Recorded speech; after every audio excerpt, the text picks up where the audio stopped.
Por amor a las personas que nos visitan y debido a que providencialmente hemos detenido nuestra serie de sermones sobre los 10 mandamientos en las últimas 2 semanas, quisiera tomar unos breves minutos para ubicarnos en el lugar donde nos encontramos en estos momentos.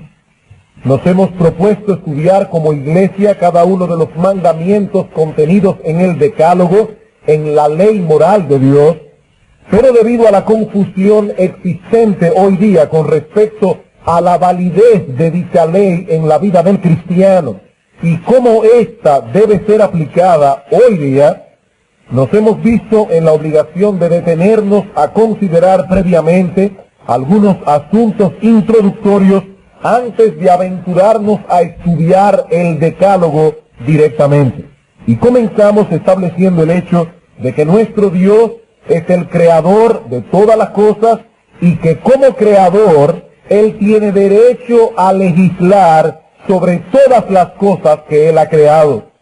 Su creación es un cosmos, y recuerden que esa palabra significa orden, arreglo. Su creación es un cosmos, no es un caos. Así como Dios ha impuesto leyes físicas que rigen la materia, así también Él ha impuesto leyes morales que rigen a los seres humanos tanto ética como moralmente. Y el hombre como criatura está obligado a obedecer dicha ley. Dios tiene derecho a legislar porque es un Dios soberano, y la criatura tiene la obligación de someterse a esa legislación porque se encuentra bajo la autoridad de su Creador. Y si desobedece, tendrá que dar cuentas por ello algún día en el tribunal de Dios. Nunca habrá un momento en la historia en que no tengamos la obligación de obedecer a Dios y en que no tengamos que dar cuentas por el hecho de desobedecer. Nunca. Mientras Dios sea Dios y el hombre sea hombre, nos encontramos bajo la autoridad de Dios y bajo la obligación ineludible de sujetarnos a sus mandamientos. Vimos también en un estudio anterior que Dios escribió esa ley moral en el corazón de Adán desde el mismo momento en que fue creado. Y aunque el hombre se rebeló contra Dios, y por causa de esa rebelión quedó moral y espiritualmente dañado, aún así Pablo nos dice en Romanos capítulo 2, los versículos 14 al 15, que todos los hombres que habitan el planeta muestran la obra de la ley escrita en sus corazones, aún aquellos que no tienen acceso a la Biblia, aún aquellos que nunca han leído los 10 mandamientos. Romanos capítulo 2. Versículos 14 y 15. Dice el apóstol Pablo, Romanos 2:14, porque cuando los gentiles, es decir, los paganos, que no tienen ley, es decir, que no tienen en sus manos un ejemplar de la ley, hacen por naturaleza lo que es de la ley, estos, aunque no tengan ley, son ley para sí mismos, mostrando la obra de la ley escrita en sus corazones, dando testimonio su conciencia y acusándoles o defendiéndoles sus razonamientos. Aunque poseen un entendimiento distorsionado de lo bueno y de lo malo, aún así nosotros podemos ver, hermanos, podemos ver en la creación la influencia general de la ley moral de Dios en las cosas que estos hombres aprueban y desaprueban.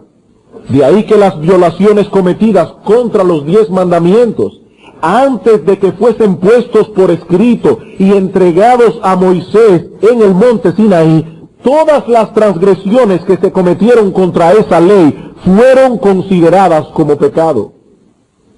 Pablo dice en Romanos 5:13 que antes de la ley había pecado en el mundo.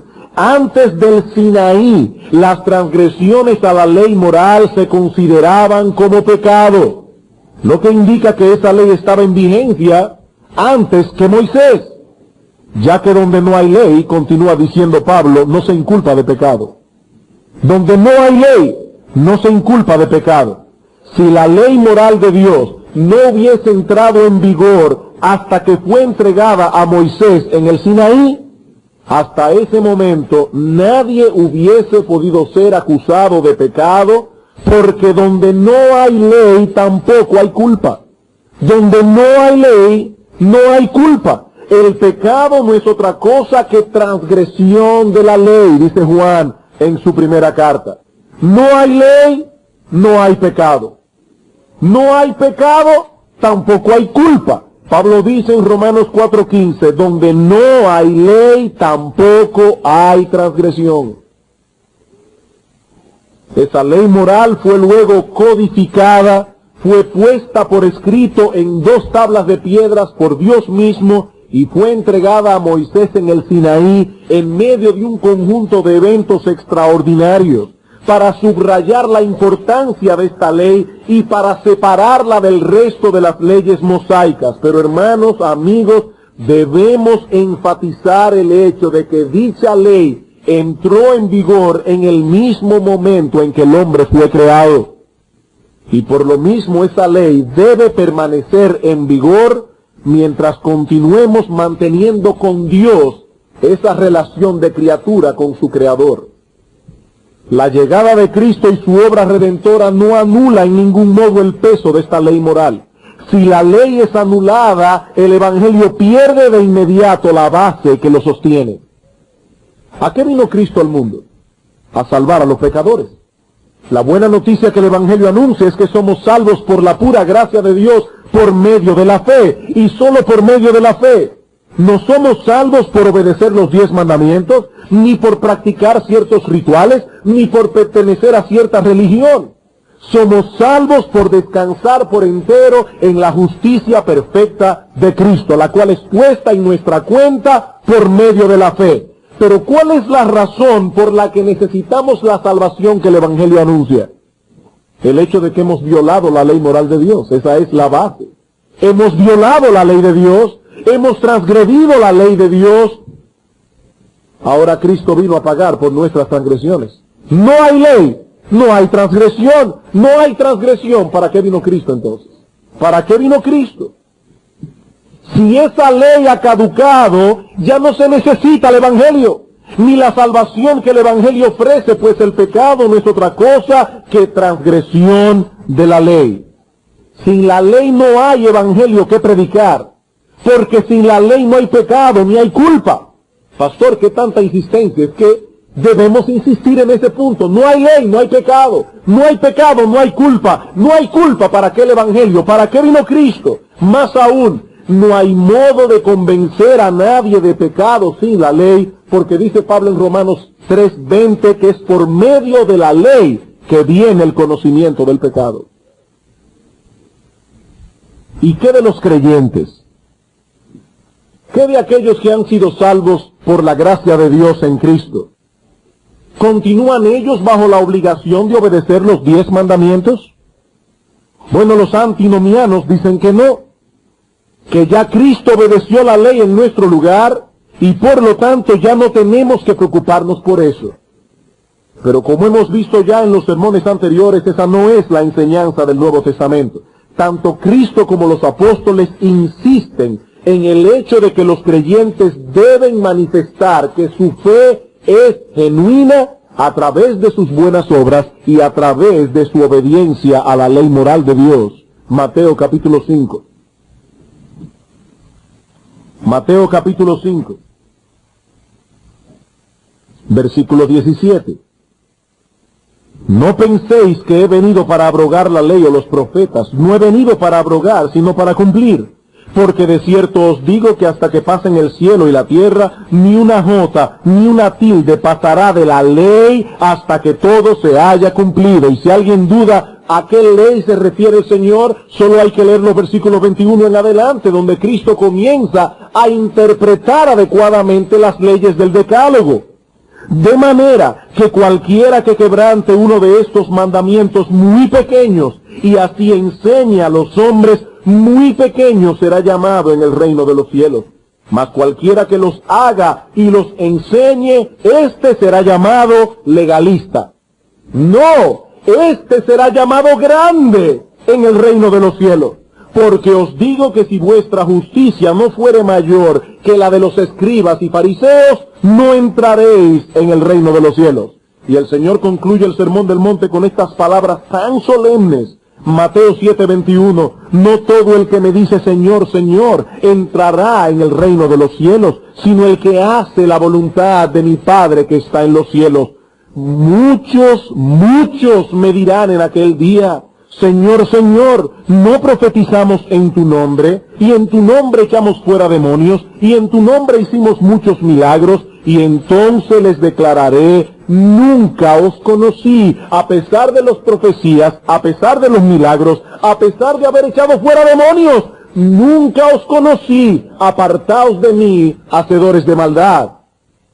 ¿Y cuál era la maldad? Como hemos dicho ya, la palabra allí es anomia, que significa sin ley. Estas personas despreciaban la ley. Estas personas echaron a un lado la ley de Dios y Cristo dice, yo nunca os conocí, a pesar de que hicieron milagros, a pesar de que profetizaron, a pesar de que echaron fuera demonios, yo nunca os conocí. Queridos hermanos y amigos, no podemos repetir todos los textos y argumentos que hemos usado en sermones anteriores para rebatir el antinomianismo, es decir, la doctrina de aquellos que se oponen a la ley moral de Dios. La doctrina de aquellos que enseña que el cristiano no tiene obligación con los 10 mandamientos. No podemos repetir todos los argumentos, pero debemos insistir en el hecho de que el decálogo continúa y continuará siendo el resumen de lo que Dios espera de nosotros como criaturas morales. Decir que un cristiano no está obligado a obedecer los 10 mandamientos es establecer un estándar moral más bajo para los hijos de Dios, cuando se supone que nosotros en Cristo debemos tener un estándar más alto. El Señor dice claramente que si nuestra justicia no es mayor que la de los escribas y fariseos, no menor, mayor, no entraremos en el reino de los cielos. No obstante, y a riesgo de parecer insistente en este punto, queda aún una forma de antinomianismo sumamente sutil que debe ser considerada antes de que demos por concluida esta sección introductoria de nuestro estudio. Algunas personas se oponen a la ley moral de Dios, argumentando que el amor es una fuerza motivadora lo suficientemente poderosa como para llevarnos a hacer lo bueno sin necesidad de la ley. No es necesario que nos presionen con este asunto de obedecer la ley de Dios. Mi amor por Él es suficiente para llevarme a hacer lo que es correcto. Yo no necesito los 10 mandamientos para ser santo. El amor por sí solo me capacitará para ser santo. Algunos llaman a esto una nueva moralidad. El Nuevo Testamento trajo una nueva moralidad. Una moralidad basada en el amor, no en la ley de Dios. Argumentan que el amor ha sustituido la ley y la ha dejado inoperante. Si hay amor, no necesitamos la ley. El amor por sí solo se encargará de llevarnos al camino por donde debemos andar. ¿Qué podemos decir a todo esto? ¿Es esto realmente así? Todo verdadero cristiano desea agradar a Dios.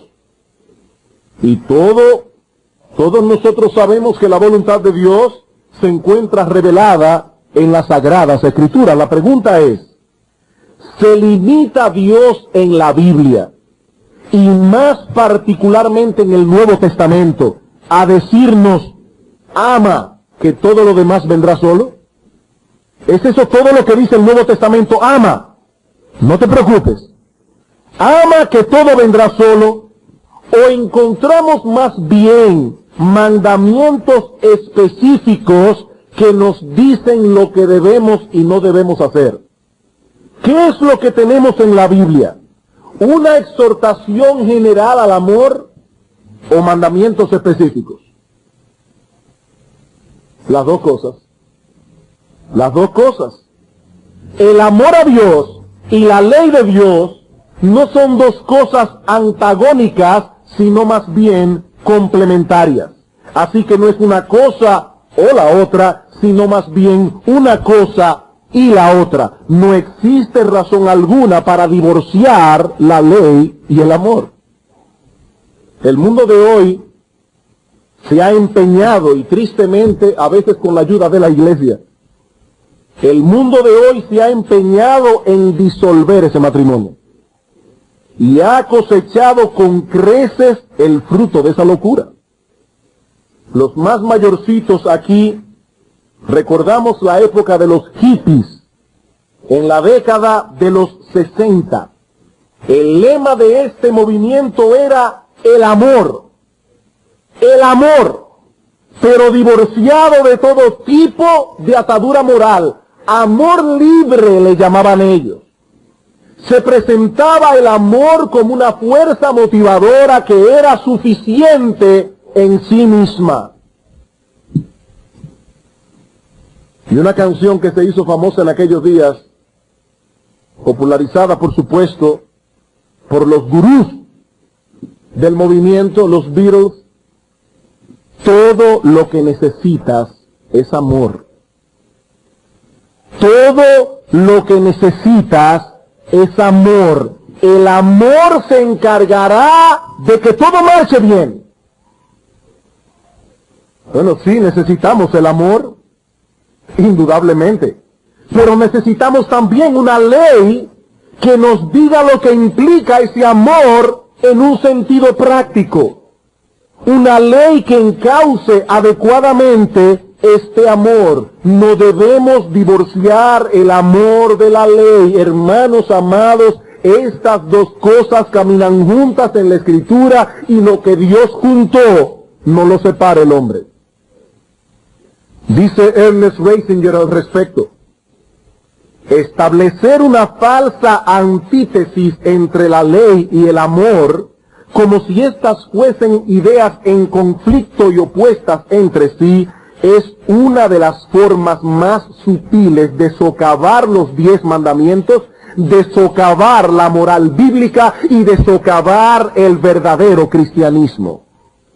Ciertamente hay una diferencia entre la ley y el amor, pero hay también una conexión inmutable.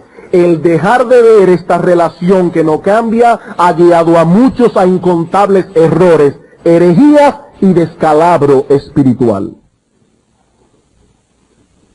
Si necesitamos el amor, necesitamos la ley de Dios. No existe tal antítesis, no existe tal oposición entre la ley y el amor, como espero probar en esta mañana a través de 3 argumentos bien simples, bien sencillos. Primer argumento: ¿por qué decimos que no hay tal antagonismo entre la ley y el amor? En primer lugar, porque el amor aparece en las Escrituras como un mandamiento. El amor aparece en las Escrituras como un mandamiento. Si hay algo que revela claramente que no existe antagonismo alguno entre la ley y el amor, es el hecho de que en la Biblia se nos ordena amar, se nos manda amar, se legisla sobre nuestro amor. El amor en las Escrituras no es un mero sentimiento que llega repentinamente al corazón sin que tengamos control alguno sobre ello. Algunas personas ven el amor como si fuese algo así como un virus que anda flotando por el aire, algo que viene sobre nuestras vidas en una forma inesperada, y lo triste es que así como viene, así mismo se puede ir. Así mismo como viene, y él se enamoró de esa muchacha con locura, y su corazón latía prisa cuando la veía, porque el virus lo tocó. Así mismo el virus se fue un día, y con el mismo amor con que la amó ahora la aborrece. Se le fue el virus, se le fue la enfermedad. No, hermanos, no, amigos, eso no es lo que la Biblia enseña sobre el amor. La Biblia presenta el amor como una actitud, como una disposición que se asume responsable y conscientemente. Consciente y responsablemente. Es algo que nosotros debemos hacer porque así Dios lo ha mandado. Mateo capítulo 22.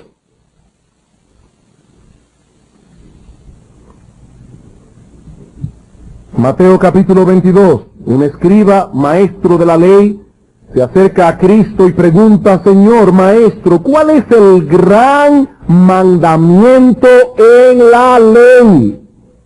En la ley.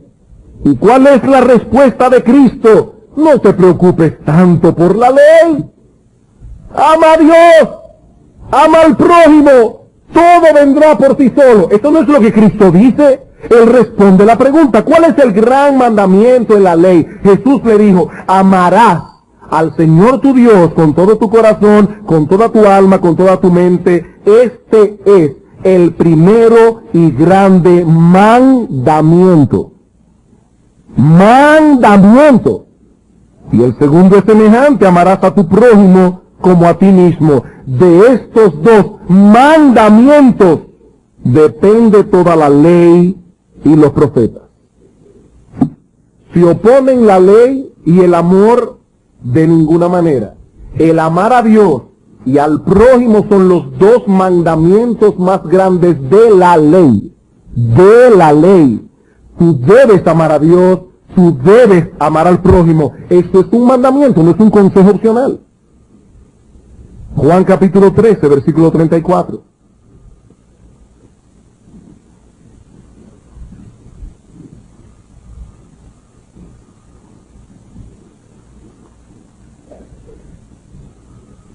Un mandamiento nuevo os doy, que os améis unos a otros, como yo os he amado, que también os améis unos a otros. En esto conocerán todos que sois mis discípulos, si tuviereis amor los unos con los otros. Pastor, ¿cómo es esto de que es un mandamiento nuevo?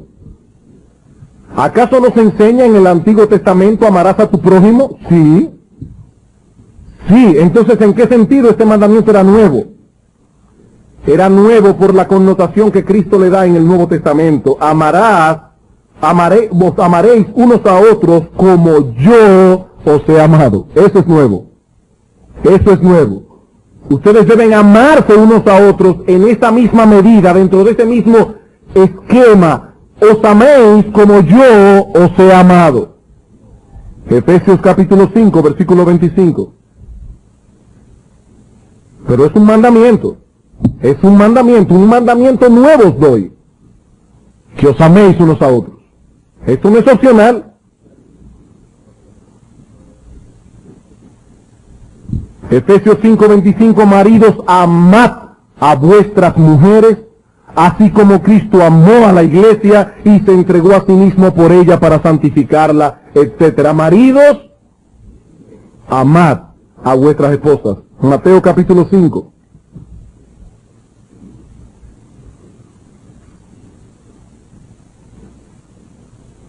Versículo 44.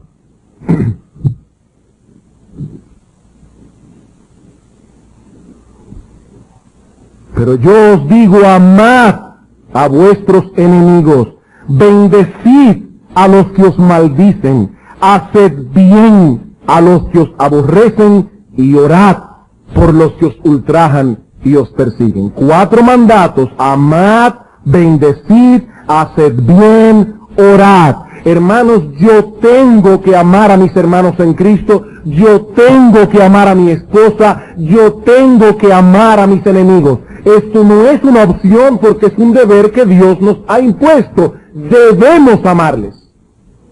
No, pastor, no. Yo amo a mi esposa simplemente porque la amo. No porque tenga que amarla. Lo que yo hago por ella lo hago movido por amor, no por un sentido del deber. Queridos hermanos, es que el amor y el sentido del deber no son motivaciones incompatibles. Un padre, por ejemplo, provee para sus hijos porque los ama. Sin embargo, eso no quita que tenga también el deber de hacerlo. ¿Por qué él se levanta temprano y va a su trabajo cada día para proveer a su familia? Porque él ama su familia, pero es un deber que él tiene que cumplir. Una cosa no quita la otra. El que un padre ame a sus hijos en ningún sentido anula o minimiza el deber que él tiene de cuidarlos y de proveer para ellos. Claro, mientras más los ame, más se regocijará en cumplir su deber, pero sigue siendo un deber por más que los ame. Una cosa no quita la otra. Y así debe ser también nuestra obediencia a Cristo. Debe ser motivada por nuestro amor por Él, eso es verdad, pero eso no quita que sea al mismo tiempo un deber.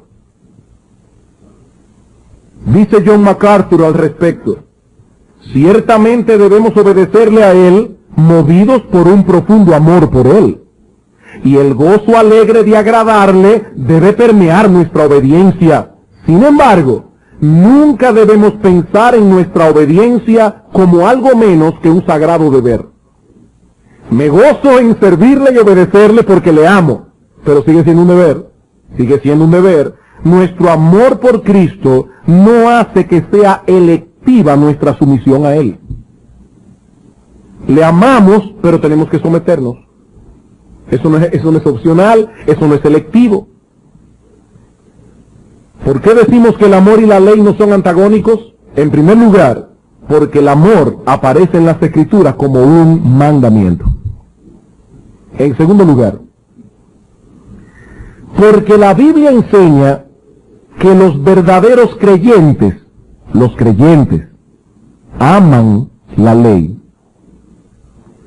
La Biblia enseña que los verdaderos creyentes aman la ley.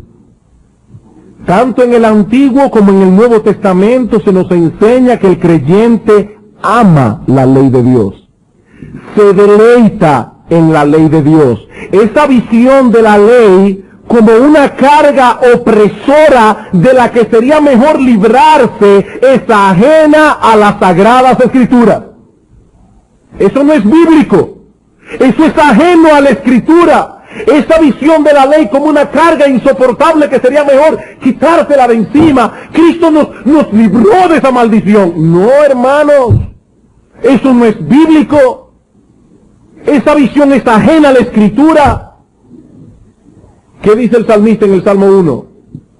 Bienaventurado el varón que no anduvo en consejo de malos, ni estuvo en camino de pecadores, ni en silla de escarnecedores se ha sentado, sino que en la ley del Señor está su delicia, y en esa ley medita de día y de noche. Ese hombre será como árbol plantado junto a corrientes de aguas, que da su fruto en su tiempo y su hoja no cae, y todo lo que él hace prosperará. Es un hombre bienaventurado.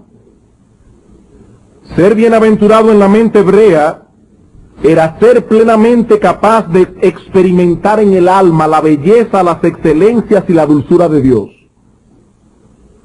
¿Qué es ser un hombre bienaventurado? Para un hebreo, es ser plenamente capaz de experimentar en el alma la belleza, las excelencias y la dulzura de Dios. No se trata simplemente de ser felices.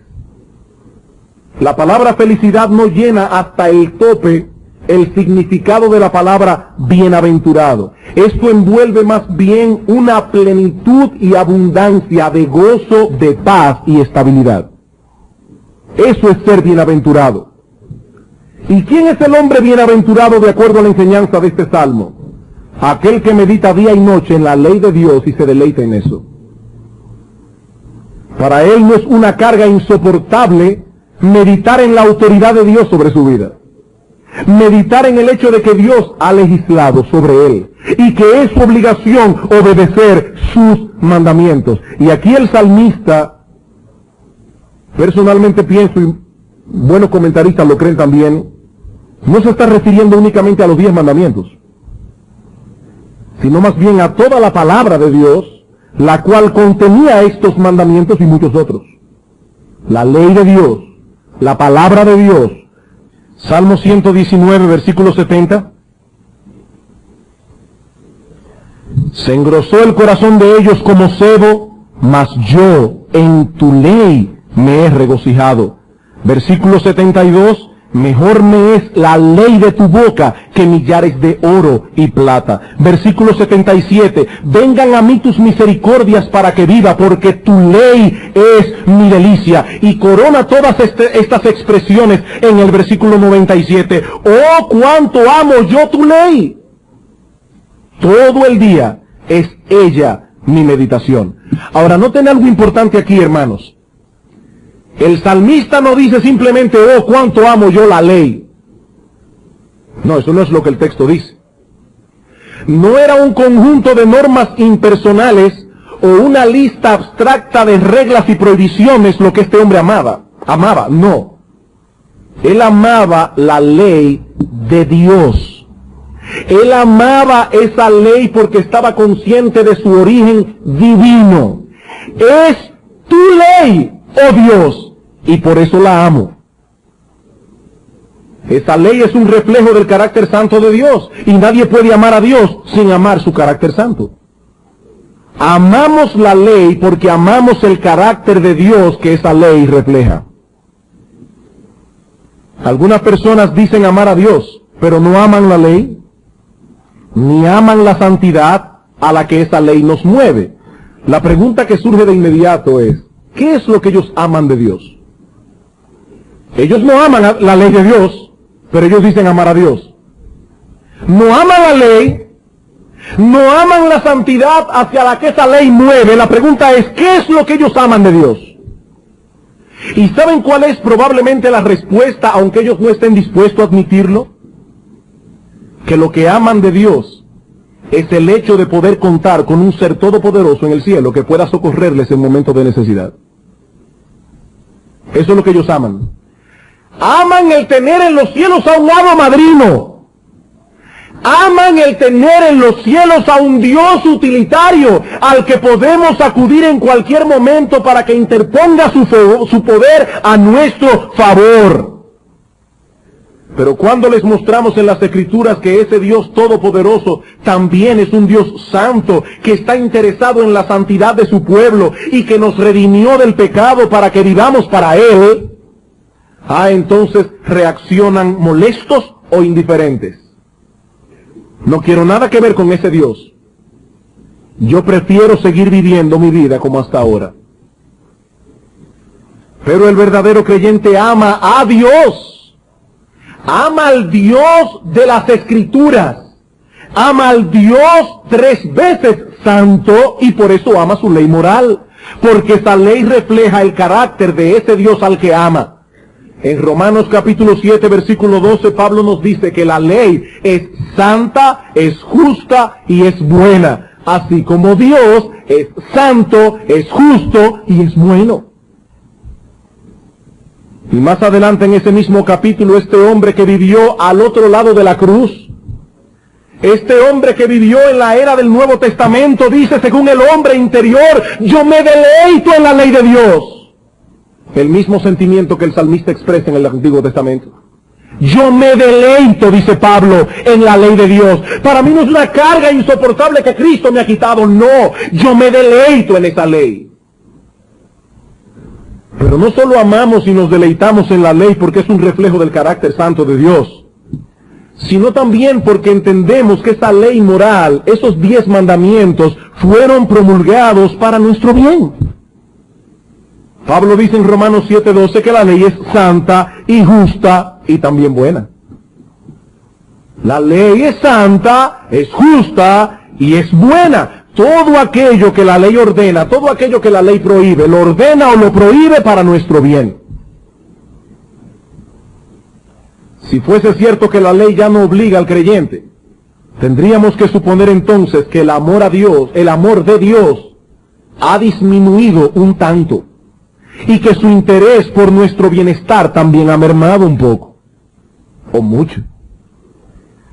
Si la ley es santa, justa y buena, y Dios está interesado en nuestro bienestar, ¿por qué iba a echar a un lado la ley moral cuando esa ley fue promulgada para nuestro bien? ¿Por qué? Deuteronomio capítulo 6, versículo 24.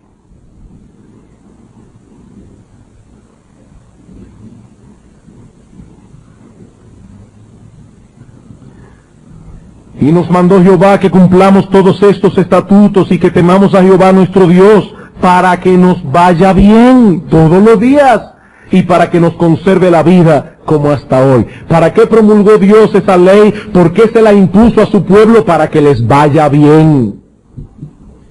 ¿Tú quieres que te vaya bien? Obedece los 10 mandamientos. ¿Tú quieres que te vaya mal? Desobedécelos. Por eso dice el salmista, los mandamientos de Jehová son rectos, alegran el corazón. Son rectos, alegran el corazón. Repito lo que decía hace un momento, esa visión de la ley como una carga opresora de la que sería mejor librarse es ajena a las sagradas escrituras. Juan nos dice en su primera epístola que los mandamientos de Dios no son gravosos, no lo son. No son gravosos. Dios ordena lo que ordena y prohíbe lo que prohíbe para nuestro bien. Sí, ciertamente todos esos ritos y ceremonias del Antiguo Testamento que prefiguraban a Cristo han quedado inoperantes porque ya Cristo vino, ya no son necesarios. ¿Pero acaso no es necesario que seamos santos? Nosotros seguimos necesitados de ser santos. Y por lo tanto la ley moral de Dios debe continuar en vigor. Por eso Pablo dice en 1 Corintios capítulo 7 versículo 19. 1 Corintios capítulo 7 versículo 19, cuando se estaba discutiendo el asunto de la circuncisión o no circuncisión, Pablo dice, hermanos de Corintio, la circuncisión nada es y la incircuncisión nada es, sino el guardar los mandamientos de Dios. Si circunciso o no circunciso, eso no importa, dice Pablo. Ahora lo que sí importa es guardar los mandamientos de Dios. Si aquella ley quedó inoperante, esa ley ceremonial quedó inoperante, ya no es necesaria, Cristo vino. Esa ley apuntaba a Cristo, venido Cristo, ya no es necesario. Pero seguimos necesitando la ley moral de Dios y Pablo dice, los mandamientos de Dios, eso sí es. Eso sí es. ¿Por qué decimos que no existe antagonismo alguno entre la ley y el amor? En primer lugar, porque el amor aparece en la Escritura como un mandamiento. En segundo lugar, porque la Biblia enseña que los verdaderos creyentes del Nuevo y el Antiguo Testamento aman la ley, se deleitan en la ley. En tercer y último lugar, porque es la ley moral de Dios aquello que define en un sentido práctico lo que es el amor. ¿Por qué decimos que no hay antagonismo alguno entre la ley y el amor? Porque es la ley moral de Dios aquello que define en un sentido práctico lo que es el amor. Amados hermanos, repito que el amor en la Escritura no es un sentimiento abstracto. El amor es algo concreto, es la disposición a actuar en conformidad con la ley moral de Dios, tanto para la gloria y el agrado de Dios, como para el beneficio de aquellos a quienes nosotros amamos. Y es tan abrumadora la evidencia del Nuevo Testamento en ese sentido, que es difícil entender cómo estos textos pueden ser pasados por alto. Juan capítulo 14.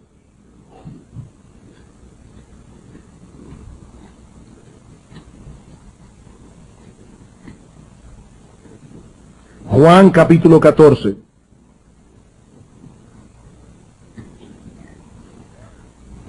Si me amáis, guardad mis mandamientos. Cristo dice, si me amáis, guardad mis mandamientos. Esto no es opcional para el cristiano, esto es una orden de nuestro Señor. Guardad mis mandamientos, esa es tu obligación, ese es tu deber. Versículo 21. El que tiene mis mandamientos y los guarda, ese es el que me ama. Y el que me ama será amado por mi Padre, y yo le amaré y me manifestaré a él. Le dijo Judas, no el Iscariote, Señor, ¿cómo es que te manifestarás a nosotros y no al mundo? Respondió Jesús y le dijo, el que me ama, mi palabra guardará, y mi Padre le amará, y vendremos a él y haremos morada con él. Ahora noten algo muy interesante, el que no me ama, no guarda mis palabras. Y la palabra que habéis oído no es mía, sino del Padre que me envió. ¿Por qué esto es importante? Este detalle. Porque algunos dicen, bueno, Cristo dice guardad mis mandamientos, no los 10 mandamientos. ¿Y acaso tiene Cristo un estándar moral distinto al del Padre?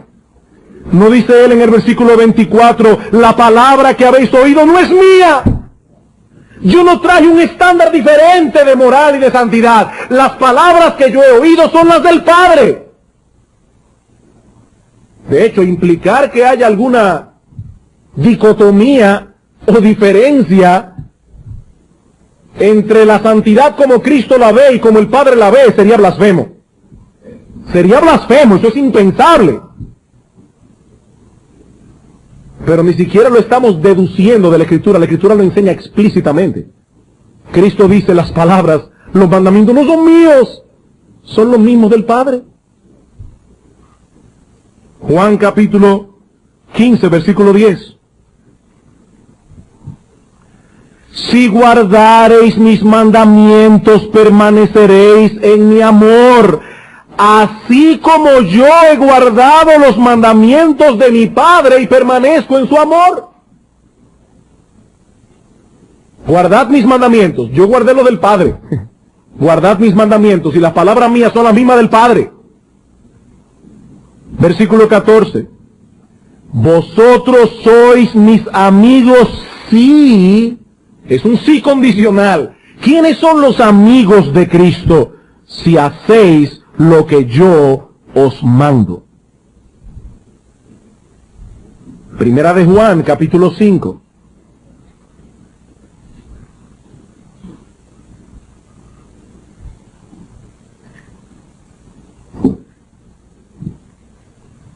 Versículos 2 y 3. En esto conocemos que amamos a los hijos de Dios, cuando amamos a Dios y guardamos sus mandamientos. Pues este es el amor a Dios, que guardemos sus mandamientos, y sus mandamientos no son gravosos. ¿Qué es el amor a Dios? Que guardemos sus mandamientos. Y sus mandamientos, aclara, no son gravosos.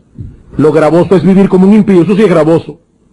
Lo gravoso es estar transgrediendo continuamente la ley de Dios y recibiendo las consecuencias de esas transgresiones. Eso sí es gravoso, pero no guardar los mandamientos de Dios. Segunda de Juan, versículo 6. Y este es el amor, que andemos según sus mandamientos. Y este es el mandamiento, que andéis en amor, como vosotros habéis oído desde el principio. La interrelación entre el amor y los mandamientos. Y si todavía alguien tiene duda en cuanto a qué mandamientos son estos, un texto de las Escrituras será suficiente para clarificarlo. Romanos capítulo 13.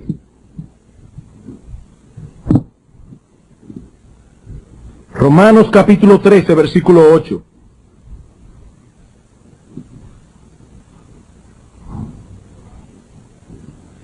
No debáis a nadie nada, sino el amaros unos a otros.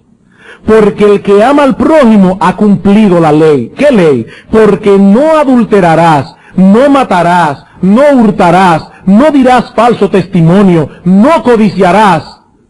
¿Qué es eso? Los 10 mandamientos. Y por si acaso cualquier otro mandamiento, en esta sentencia se resume: amarás a tu prójimo como a ti mismo. El amor no hace mal al prójimo, así que el cumplimiento de la ley es el amor. ¿Qué ley? Los 10 mandamientos. Por eso alguien ha definido el amor como la disposición de buscar el bien para el objeto amado a una costa de sacrificio personal. Yo amo a alguien cuando procuro su bien. Bueno, pastor, y también cuando usted quiere agradar a esa persona, es verdad. Pero aun cuando quiero agradarlo, nunca lo agrado en desmedro de buscar su bien. Porque cuando usted va y amonesta a una persona, probablemente no le agrade, pero está buscando su bien. Y usted va a buscar su bien a una costa de sacrificio personal, aun cuando tenga que pagar un alto precio por ello. Cuando una madre se levanta a las 3 de la mañana a alimentar su bebé recién nacido, probablemente ella desearía seguir durmiendo. pero su amor la lleva a buscar el bien de su bebé, aunque eso signifique menos horas de sueño. Eso es amor, es buscar el bien para el objeto amado a una costa de sacrificio personal. Pero ahora surge una interrogante: ¿qué es el bien? ¿Qué es el bien? ¿Cómo podemos definir lo que es el bien? Algunas personas hacen cosas insensatas y pecaminosas amparadas en su amor, y aún pueden hacerle daño al objeto amado, ignorando totalmente que eso que están haciendo puede ser dañino y hasta ofensivo para esa persona. ¿Cómo podemos definir entonces lo que es el bien? A través de la voluntad de Dios. En Romanos capítulo 12, versículo 2 dice: no os conforméis a este siglo, sino transformaos por medio de la renovación de vuestro entendimiento, para que comprobéis cuál sea la buena voluntad de Dios, agradable y perfecta. Todo aquello que es conforme a la voluntad de Dios, eso es bueno, es agradable y es perfecto. Podemos decir entonces que amar es buscar que la voluntad de Dios se cumpla en el objeto amado a una costa de sacrificio personal. Eso es amar. Buscar que la voluntad de Dios se cumpla en el objeto que yo amo a una costa de sacrificio personal. Y en los 10 mandamientos encontramos un resumen de lo que es la voluntad de Dios para nosotros como seres morales. Ese es el resumen. El amor es el motivo, lo que nos mueve a hacer el bien. La ley es el estándar que define el bien. El amor sin la ley está ciego, porque la ley son los ojos del amor. La ley son los ojos del amor. Deseo agradar a Dios y mostrarle mi amor. Ahí yo tengo la primera tabla de la ley para saber cómo hacerlo. No tendrás dioses ajenos delante de mí. No me adorarás a través de imágenes. No tomarás el nombre del Señor en vano. Santificarás un día de reposo para mí. Eso es amar a Dios. Amo en verdad a mi prójimo, entonces me esforzaré para no violar en su perjuicio ninguno de los mandamientos en la segunda tabla de la ley. Esa es la enseñanza de Pablo en Romanos 13. El cumplimiento de la ley es el amor. El amor es la fuerza motivadora que me lleva a llenar a la medida, que me lleva a llenar hasta la medida del tope la ley. Pero la ley sigue siendo la medida. No es una cosa o la otra. Es una cosa con la otra. Y lo que Dios juntó, repito, no lo separa el hombre. Como hemos podido ver, hermanos, no existe antagonismo alguno entre la ley de Dios y el amor a Dios. Ni en el Antiguo Testamento ni en el Nuevo Testamento se nos presenta el amor a Dios y la ley de Dios como dos motivaciones opuestas y en conflicto. Los santos del Antiguo Testamento, que obviamente tenían la ley, son exhortados a amar a Dios y a guardar la ley de Dios, las dos cosas. Amar a Dios y guardar la ley de Dios. Hermanos, ¿dónde fue que se dijo amarás al Señor tu Dios con todo tu corazón, con toda tu alma, con toda tu mente? No fue en el Antiguo Testamento. Ellos tenían la ley y debían amar a Dios, lo mismo que los santos del Nuevo Testamento. El hecho de que amemos a Dios y amemos al prójimo no elimina la necesidad de la ley, no elimina la autoridad de la ley sobre nosotros. ¿Qué aprendemos de todo esto? ¿Cuáles aplicaciones prácticas podemos traer a colación a la luz de estas cosas que hemos visto hoy? Dos aplicaciones bien breves. En primer lugar, esta enseñanza bíblica que hemos visto hoy nos provee de una tabla concreta y objetiva para evaluar nuestro amor a Dios y nuestro amor al prójimo. Esta enseñanza bíblica que hemos visto hoy nos provee de una tabla objetiva, una tabla concreta para evaluar nuestro amor a Dios y nuestro amor al prójimo. ¿Cómo puedo yo saber en una forma objetiva y concreta si en verdad estoy amando a Dios? ¿Cómo puedo yo saber si mi amor a Dios está creciendo o decreciendo? ¿Dependo de mis sentimientos para hacer esta evaluación? ¿Debo tomar un estetoscopio y ver si mi corazón se acelera cuando yo pienso en Dios.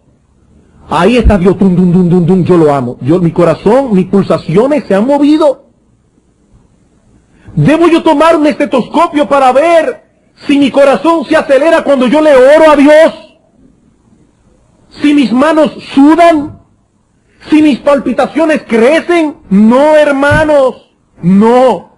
Ciertamente el amor a Dios no está desprovisto de sentimientos. Que nadie vaya a malinterpretar mis palabras en esta mañana, suponiendo que estoy hablando de un amor frío y mecánico. No. Debemos amar a Dios con todo nuestro ser y nuestros sentimientos no se pueden quedar fuera.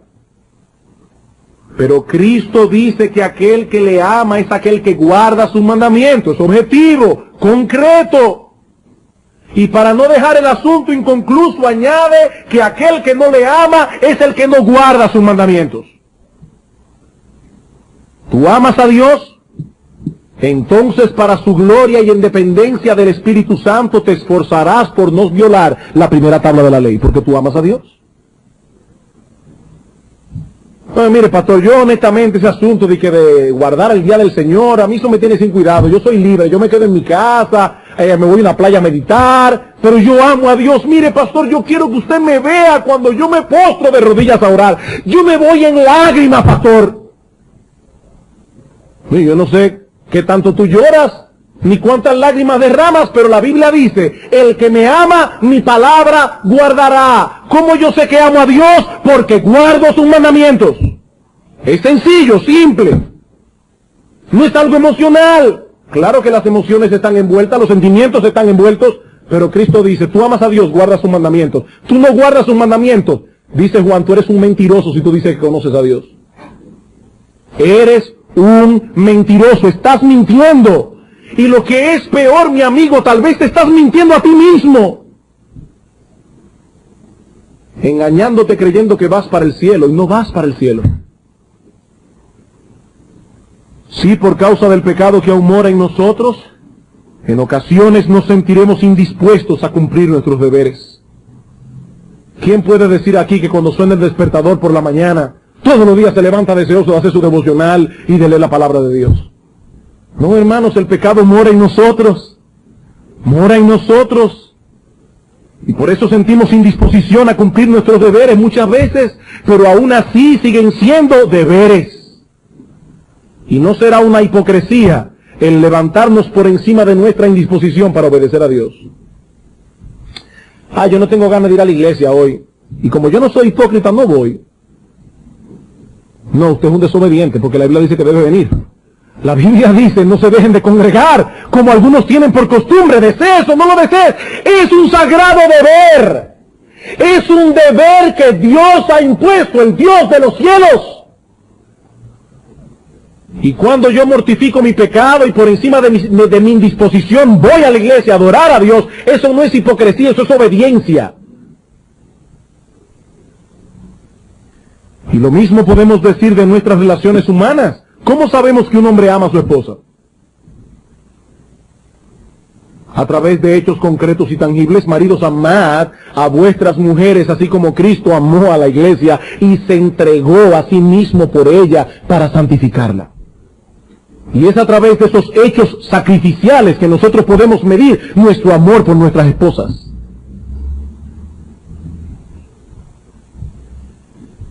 En segundo lugar, esta enseñanza bíblica nos ayuda a evaluar la genuinidad de nuestra fe. Esta enseñanza bíblica que hemos visto hoy nos ayuda a evaluar la genuinidad de nuestra fe. Como decíamos al principio en la introducción de este mensaje, la palabra de Dios enseña claramente que la salvación es por gracia, por medio de la fe. No somos salvos por guardar los mandamientos, ni por ninguna otra cosa que podamos hacer por nosotros mismos. No, es Cristo el que salva, por medio de la fe. Pero todo aquel que ha sido salvo por medio de la fe, muestra la realidad de su fe a través de sus buenas obras y a través de su obediencia a Dios. Por eso dice Pablo, sí, por gracia sois salvos por medio de la fe, y esto no de vosotros porque es un regalo de Dios, No es por obras para que nadie se gloríe, y añade, porque somos hechura suya, creados en Cristo Jesús para buenas obras, las cuales Dios preparó de antemano para que anduviésemos en ellas. No somos salvos por nuestras buenas obras, pero el que es salvo obra bien. Por eso Santiago dice, tú dices que tienes fe, muéstramela por tus obras. Tú no sabes, hombre necio, dice Santiago, que una fe sin obras es una fe muerta. Y una fe muerta no puede darle vida a nadie. Es muerta, está muerta. Una fe sin obras es una fe muerta.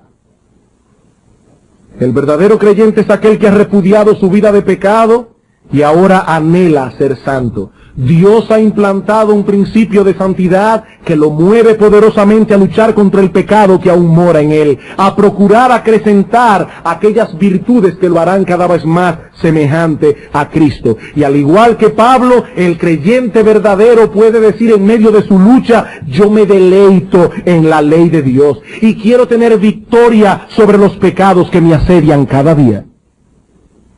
Y cuando el creyente es vencido en ocasiones por el pecado, se avergüenza por ello. Y procura vehementemente el perdón de Dios y la restauración de la comunión con Él. Y yo te pregunto, mi amigo, tú que estás aquí en esta mañana, ¿refleja este cuadro tu situación? ¿Puedes tú decir con verdad que anhelas ser santo? ¿Que anhelas agradar a Dios? ¿Que luchas con tu pecado por agradar a Dios? ¿Puedes tú decir, mi amigo, que en el hombre interior tú te deleitas en la ley de Dios, como decía el apóstol Pablo? Si no es así, mi amigo, te invitamos por el Evangelio en esta mañana, ven a Cristo, porque tú no puedes salvarte a ti mismo. Ven a Cristo.